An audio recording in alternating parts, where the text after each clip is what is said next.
Nous avons le contrôle du pétrole. Donc si les pays musulmans se rassemblent, et nous savons que les principaux pays producteurs de pétrole sont musulmans, que les principales exportations de pétrole sont faites par des musulmans, et que le pétrole est nécessaire même pour l'armement, même pour le combat. Si tous les pays musulmans se rassemblent, Allah nous a donné les ressources. L'huile de palme, 90% de l'huile de palme, est détenue par l'Indonésie et la Malaisie. 60% l'Indonésie, 30% la Malaisie. Toutes ces ressources, Allah nous les a données. Si nous avons une alliance des pays musulmans pour le commerce, pour les affaires, pour le militaire, comme s'ils ont Interpol, la police internationale, nous devrions avoir l'Islampol, la police islamique. Pourquoi devrions-nous dépendre d'eux? Donc si nous collaborons et nous unissons, non pas pour intimider les autres, eux le font pour intimider les autres. Ils vont tuer des dizaines de milliers de musulmans en Afghanistan, en Irak, maintenant en Palestine. Que faisons-nous? Si nous nous unissons et nous rassemblons sur la base du Coran et des hadiths sahih, comme Allah le dit, dans la sourate Al-Imran, chapitre 3, verset 103, que tiennent tous les musulmans, cramponnez-vous fermement au câble d'Allah et ne soyez pas divisés.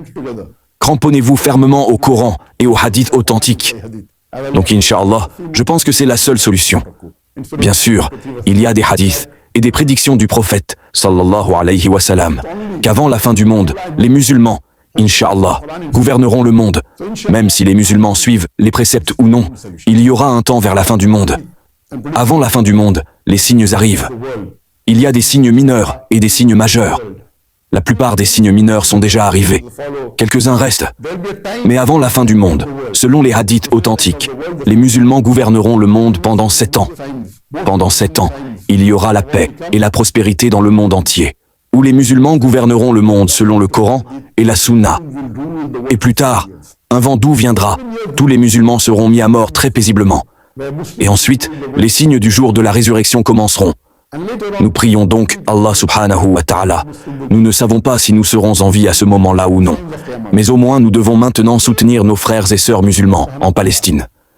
Et nous voyons ce qui se passe, le génocide que les Israéliens commettent, et les soi-disant champions des droits de l'homme, que ce soit les États-Unis, que ce soit le Royaume-Uni, que ce soit la France, que ce soit l'Allemagne, ces soi-disant champions des droits de l'homme, ils commettent un génocide.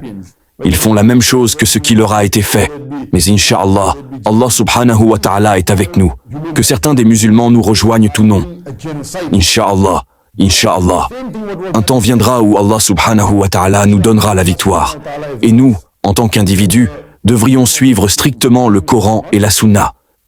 Si nous n'avons pas la capacité d'agir à grande échelle, veillons à être prêts à suivre les instructions données par Allah et son messager, sallallahu alayhi wa sallam, dans le Coran et les hadiths authentiques, afin que nous obtenions le meilleur dans ce monde et dans l'au-delà. Que la paix soit sur vous.